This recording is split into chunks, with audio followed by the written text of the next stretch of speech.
The National Broadcasting Company invites you by transcription to join The Chase.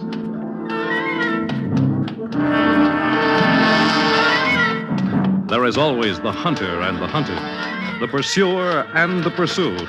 It may be the voice of authority, or a race with death and destruction, the most relentless of the hunters. There are times when laughter is heard as counterpoint, and moments when sheer terror is the theme. But always there is the chase.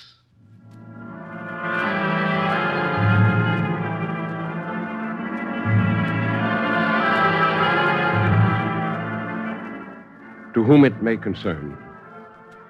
I am recording these events in diary form prior to my departure for... what? I confess I don't quite know. Suffice to say, it should be an adventure and a fitting climax to the chase I so recklessly entered upon. The chase that led me to the monster.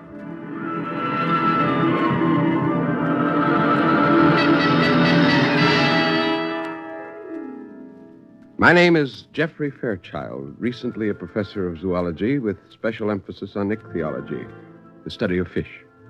Age, 47.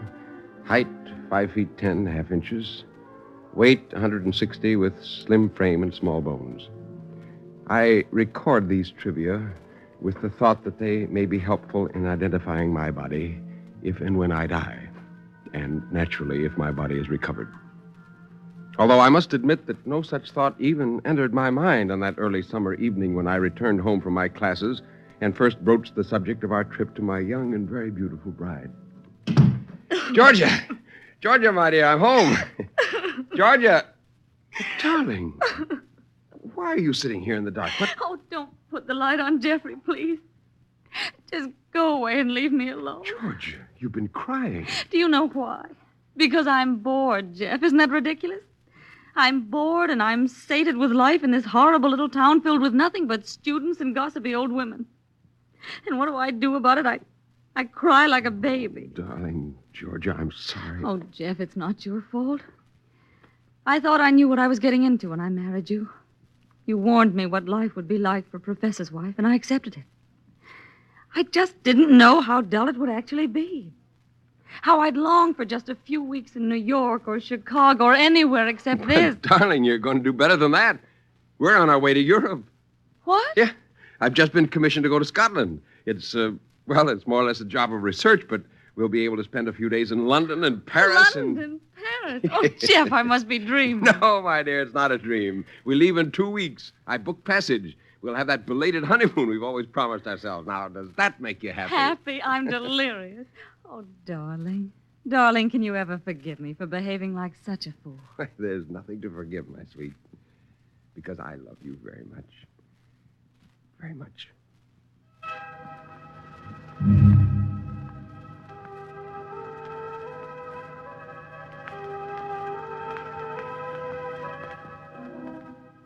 I suppose I should have explained right from the start exactly why this sudden bonanza had occurred, but, well, I thought it would sound rather queer and worry her a bit.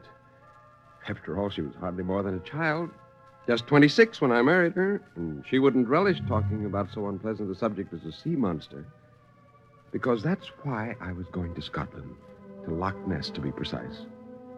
I'd been commissioned to verify, if possible, the recurring rumor that a gigantic sea animal of a species hitherto unknown had managed to enter a Scottish Highland lake through a channel leading in from the ocean, and had brought with it superstition, fear, and sudden death. We're sailing, Jeff. We're on our way at last. I still can't believe it. I don't think I've ever been so excited in my life. Well, let's get away from this crowd before they smother us. Here, we'll make use of these deck chairs, huh? Oh, it's like a dream. A wonderful dream. Now, don't pinch me, Jeff. I never want to wake up. And the best is yet to come. Oh, darling, I've been so selfish. In my excitement, I never once asked just exactly what you're going to do in Scotland. Well, to be specific, I'm looking for a fish. What kind of a fish? Goldfish? Herring? Little old eel? You never grow up, will you? And I'll never want you to. Very well, Grandfather Fairchild. But I still would like to know what kind of a fish you're supposed to look for. It must be a darling to give us the chance to get to Europe this way. Well, frankly, I don't know the nature of the fish myself.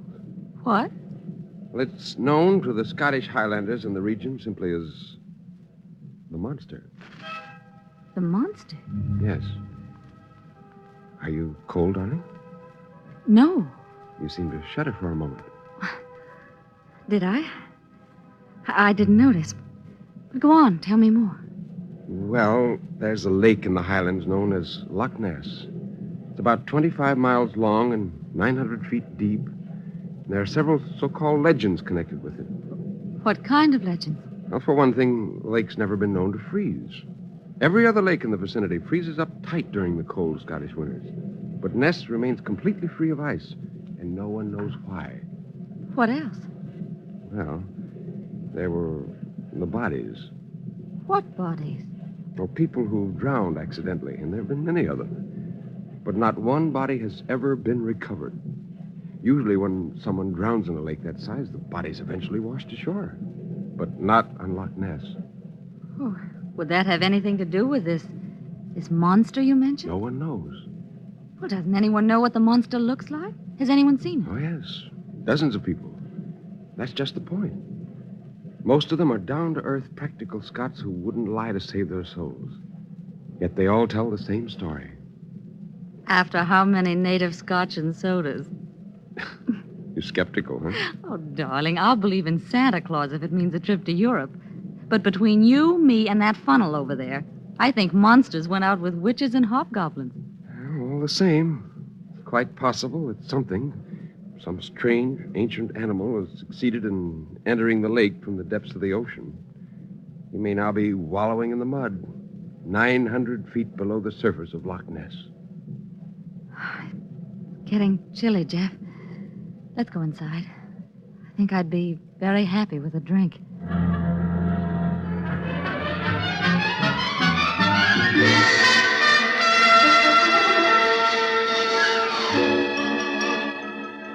Well, the monster was forgotten for a while, at least by Georgia. By the time we reached London, it was really beginning to feel like a honeymoon. We stopped at a nice hotel near Piccadilly, and then flew over to Paris for 3 quick and glorious days. From there, we went to Glasgow, where I rented a car. And a day or two later, we were motoring up through the Scottish Highlands, that fanciful land of lakes and legends where the talk is of the fighting clans, of Bonnie Prince Charlie, and the Campbell-MacDonald feud, and of the battle at Culloden, and the mysteries of the ancient Picts, and of the heather and the moors and Macbeth's blasted heath, and of monsters.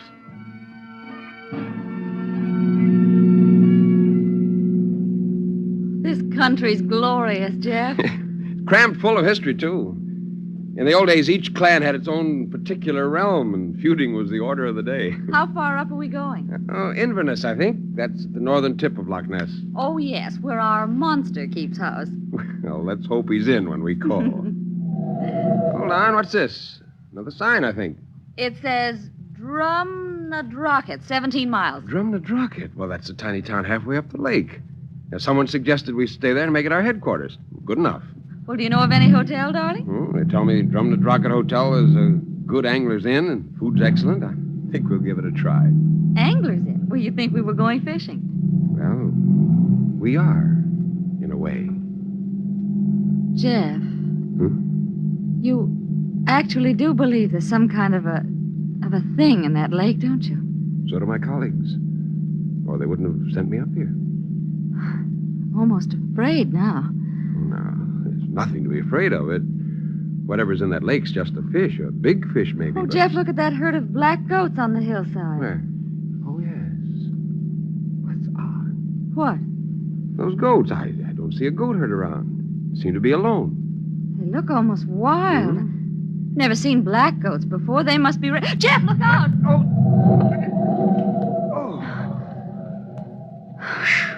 Whoa, that was close. I went under the soft shoulder and right off the road. We're at the edge of the cliff, darling. We could have been killed. Georgia, look. There's the lake. Loch Ness? Yes. Jeff, it's beautiful. And strange.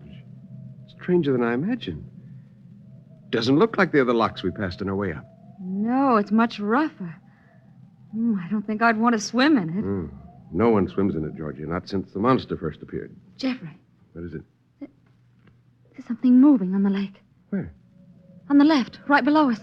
Oh, Jeff, I'm frightened. Oh, take it easy. Now, it's just a wake on the surface. Awake? Yeah, like a ship leaves. But I don't see any ship. Neither do I. You think something else may have left that wake? I mean... No, you're going overboard, darling. Those monster stories have whipped up your imagination. All that is foam, a slight surf made with the wind, that's all. Oh, it's all your fault. Next thing I'll be seeing ghosts. But not before dinner. We're only a short way from Drumnadrocket. I'm as hungry as a bear. Let's go, shall we?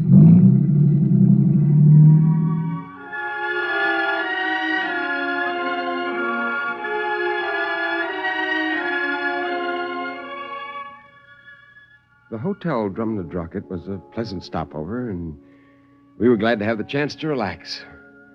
There were very few guests when we arrived, and we virtually had the entire lounge to ourselves as we settled down for an aperitif before dinner. The owner of the place was a Mr. Angus McIntosh, a hearty Scotsman with a sense of humor and a feel for the dramatic. He joined us in the lounge as we sipped our drinks, and when he heard what my mission was, he started to make the evening a most interesting one. Oh, you're searching for the monster, are you? Have you seen it, Mr. McIntosh? No, I didn't see the monster, but there are some who have. So I've heard. Oh, he's here, all right, in the loch. There's no question about that, man. And the natives hereabouts, they like him. He brings bad luck. Oh, really? Aye. They say when you see the monster, disaster follows. And I believe it. And it's the same with the goats. And there I've got proof enough. The goats? Aye, the black goats. Oh. Aye, they come and go with the Highland mist, disappearing into the heather like wraiths. Aye, I saw them 3 weeks ago, and I forgot the cure for the curse. You see, you must dip your hands in the loch water right after you see them, or you're in for trouble. Well, I didn't bother to dip my hands. And look what I've got for my pains. Oh, what a horrible scar. Aye. I pushed my arm through a window pane 2 weeks ago, and it took 36 stitches. It was the goats that were to blame. We saw the goats ourselves. You did? Yes. But I'm afraid I don't take much stock in the superstition. Oh, I'd be careful, Mr. Fairchild, if I were you. Very careful. Jeff, that near accident we Accident? Our car went into a soft shoulder and nearly went off the cliff. Was it after you saw the goats? Yes. And you still don't believe the animals bring an ill wind? Goats have brought an ill wind long before this, Mr. McIntosh. Oh, Jeff. At any rate, I'd like to make arrangements to go out in the loch in a boat. Well, is it safe? Oh, aye, it's safe enough. So long as you stay in the boat and the storm doesn't blow up. And I dare say you'll find the fishing excellent. Oh, Mr. Cameron, good evening, sir. Good evening, Mr. McIntosh. I hope I'm not intruding, but I couldn't help overhearing your conversation about the Loch Ness superstitions. It's all quite interesting. Mr. Keith Cameron is one of my guests, Mr. Fairchild. Mr. Cameron, Mr. and Mrs. Fairchild. A great pleasure. How do you do? How do you do? Will you join us? Thank you, but I'm off to do a bit of salmon fishing. My ghillie is probably waiting for me now. What's a ghillie? A native boatman. They're wonderful fishermen. Oh, isn't this a rather late hour to go out in the lake? Oh, no. It's best after 6 o'clock when the fish come up to feed on the surface. Mr. Cap'n got a fine mess of truth the other day, and I'm hoping he'll be able to supply my kitchen with some salmon for tomorrow's lunch, maybe. I'll do my best. Are you Scottish, Mr. Cameron? Scottish descent, yes. I've lived all my life in London, however. Well, I'd better be on my way. And if I sight the monster, I'll set up a flare. Oh, good. Please be careful. You're very kind, Mrs. Fairchild. I have every intention of being careful, I assure you. I have no desire to add another grisly chapter to the legends of Loch Ness.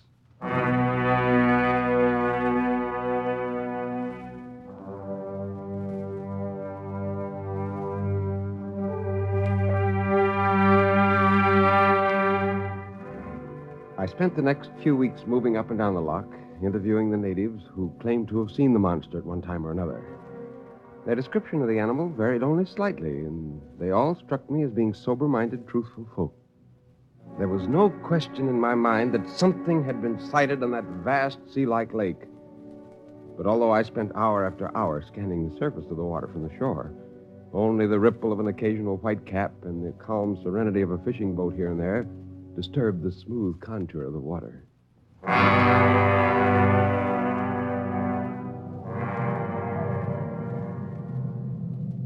Are ye waiting for the monster to show his scales, Mr. Fairchild? Oh, hello, Mr. McIntosh. You'll only strain your eyes trying to look for him this way. He doesn't come up from the bottom on invitation. Yes, I imagine he doesn't. Oh, this is beautiful country, Mr. McIntosh. Aye, and the beauty is laced with strong tales.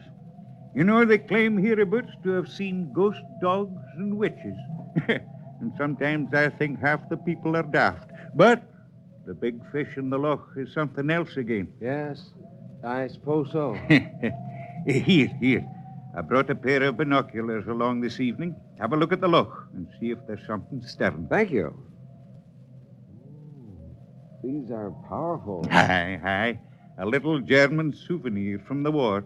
I was with the Black Watch, Mr. Fairchild. Yeah. See anything? Just a small boat with 2 people in it. Man and a... Huh? Something amiss? I believe the woman in that boat is my wife, Mr. McIntosh. Oh. She seems to be with your guest, Keith Cameron. Well, he's a nice chap, Mr. Fairchild. He's been teaching the lady how to cast with a fly rod. Here are your glasses. You leaving? Yes, I haven't had my dinner yet. Well, it won't get dark until after 10, and the evening's fine. Maybe there'll be a chance. Good night, Mr. McIntosh. Good night, sir. And good appetite.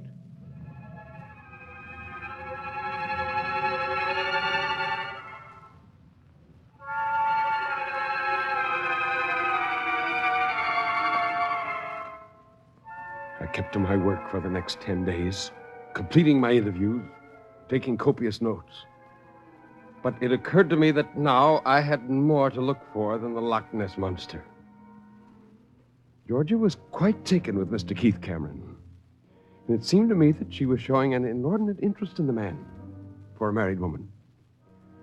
I broached the subject to her only once, but it was enough to convince me that my discomfort was not without basis. Jeffrey, I think I saw it. Saw what, Georgia? Your monster. And it's not a monster at all. It's just an enormous carve. Really? We were out in a boat about 50 yards from shore when a large fish surfaced and came for my hook. Well, he didn't take the bait, but we had a good look at him. And he was definitely just an ordinary old carp who's outlived his time. We? Keith and I, he took me fishing again today. What? Jeff, you're not even excited. Or are you disappointed, darling, because your monster's turned out to be a fraud? I have only one thing to say to you before we go into dinner, Georgia. You are never to speak to Mr. Keith Cameron again. What? You heard what I said. You're to keep away from him for good. Jeffrey, you're raising your voice. Now, please try to calm yourself. I am calm. Calm enough to realize that when a handsome young man of 30 meets a charming young woman of 27 who happens to be married to someone 20 years her senior, there can be complications. For your sake as well as mine, I want to avoid those complications. Are you accusing me of having a love affair with another man? Don't test my patience, Georgia. I warn you. There are some things a man will not take, even a mouse like Professor, who is considered by his wife to be a fool. Who's there? Mr. Fairchild, the monster's been sighted. What? Come with me quickly, man. Look, the monster. Come along, Georgia. I'll stay here, thank you. But, Georgia... Please leave me alone. Oh, we haven't much time. He only comes to the surface for a few minutes when he shows himself. All right, Angus, let's go.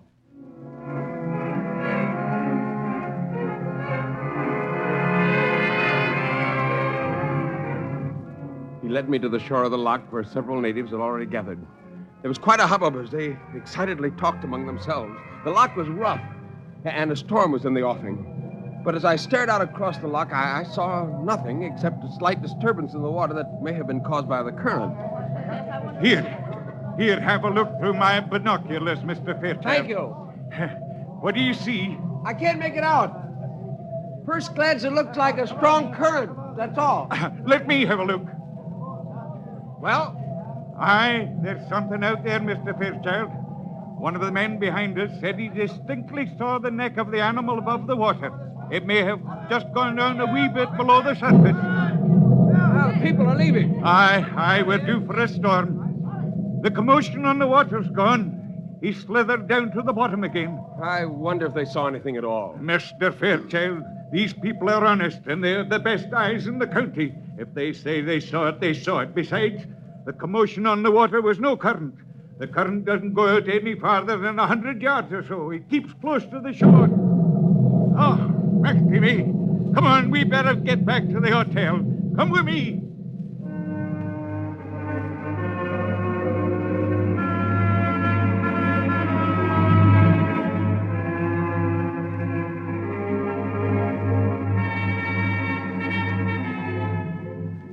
By the time we returned, the storm was raging and the sky was as black as pitch. I started up to my room to change my clothes, but just as I reached the head of the stairs, my room door opened and Keith Cameron came out. As I flattened against the wall, halfway down the stairs, he crossed the hall and went up to his own room. And then something happened to me. I felt as though my reason had left me, as though I had suddenly lost all control of my senses. But I managed to keep a calm exterior as I continued upstairs and entered our room. Did you see it, Jeffrey? No, Oh, I'm sorry. Oh, darling, you're soaking. You were caught in the rain. doesn't matter. A drink might help, though. Will you join me? Of course.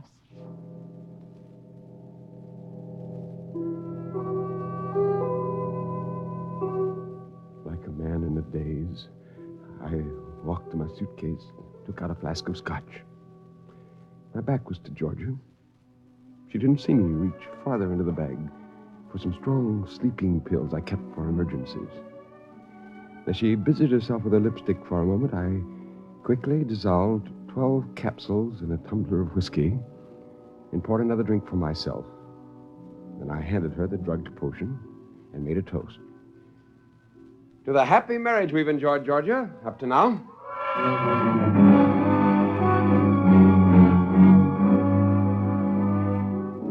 Insane? Yes, naturally I was insane. Insane with jealousy and hatred and a sickness in my soul that threatened to crush the life out of me. But first I was going to see that someone else's life would be forfeit too. The pills took effect very quickly.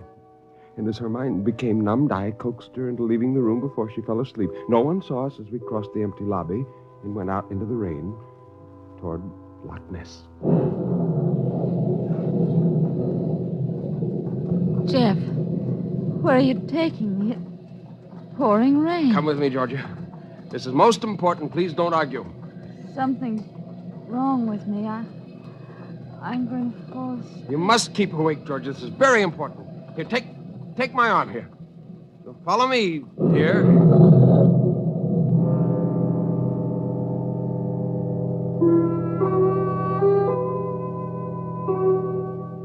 Halfway down the path that led to a boat tied up on the shore, she suddenly slumped, and I carried her unconscious the rest of the way. A few minutes later, we were out on the lake, rowing against the storm, alone on Loch Ness, where no dead body has ever been recovered. The rain and the darkness made a perfect camouflage for my work, and after a while, I stopped rowing and picked her up in my arms, and then I pushed her overboard into the boiling waters. I watched her for a minute as her body floated on the surface. But then, suddenly, my boat began to shake. It was as if some gigantic creature had suddenly gone wild underneath the water and was thrashing the sea with its enormous tail. Then abruptly, as quickly as it came, the turmoil ceased. But when I looked around, Georgia's body had disappeared.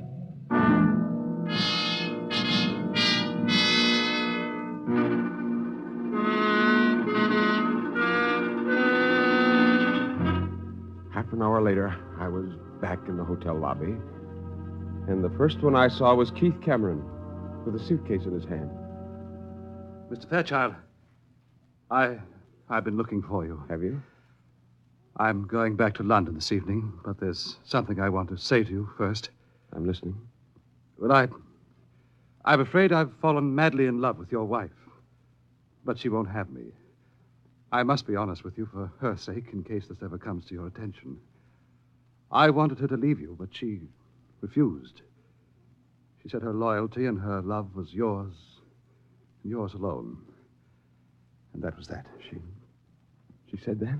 I wouldn't blame you for hating me enough to want to kill me. I'd feel the same way. I've been a cad, I know, and I'm very ashamed of myself, but... Well, Georgia taught me a great deal. She's a wonderful woman, Mr. Fairchild. And I envy you, because her faith and her love will never weaken. Goodbye. And good luck to you both.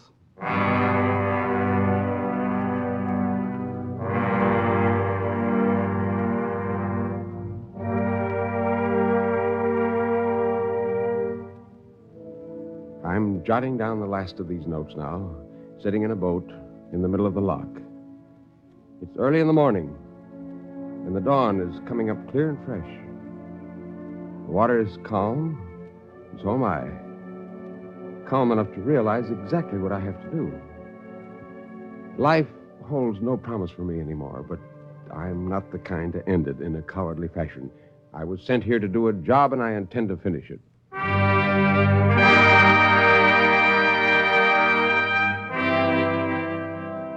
In just a moment, I'm going to invite the Loch Ness monster to make an appearance. I'm going to slip over the side of the boat and swim half a mile toward shore. If I don't reach shore, however, I can always look forward to joining Georgia. In any event, this will be the beginning or the end of my chase.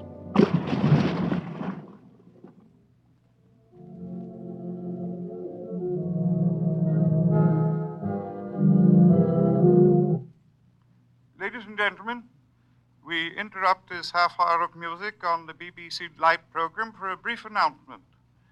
A small empty boat was discovered on Loch Ness yesterday morning containing a man's cap and diary. The cap is believed to have belonged to Professor Geoffrey Fairchild, an American tourist. And the police are examining the diary, which is attributed to the professor, who is presumed to have been accidentally drowned. His body has not been recovered.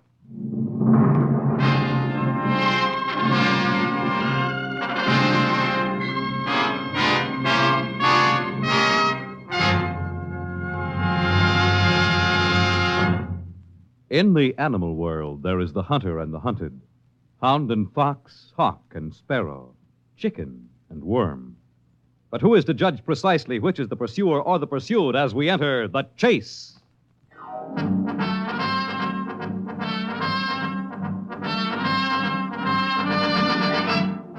The Chase was created and written for the National Broadcasting Company by Lawrence Clee. Heard in the cast were Nelson Umstead, Andrea Wallace, Stuart McIntosh, and Ivor Francis. The Chase is directed and transcribed by Fred Way. Fred Collins speaking.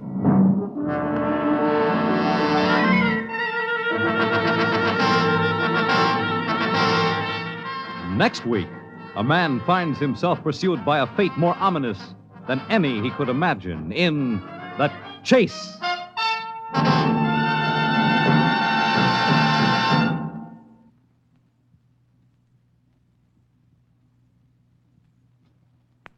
Tonight, listen to Bob Considine on NBC.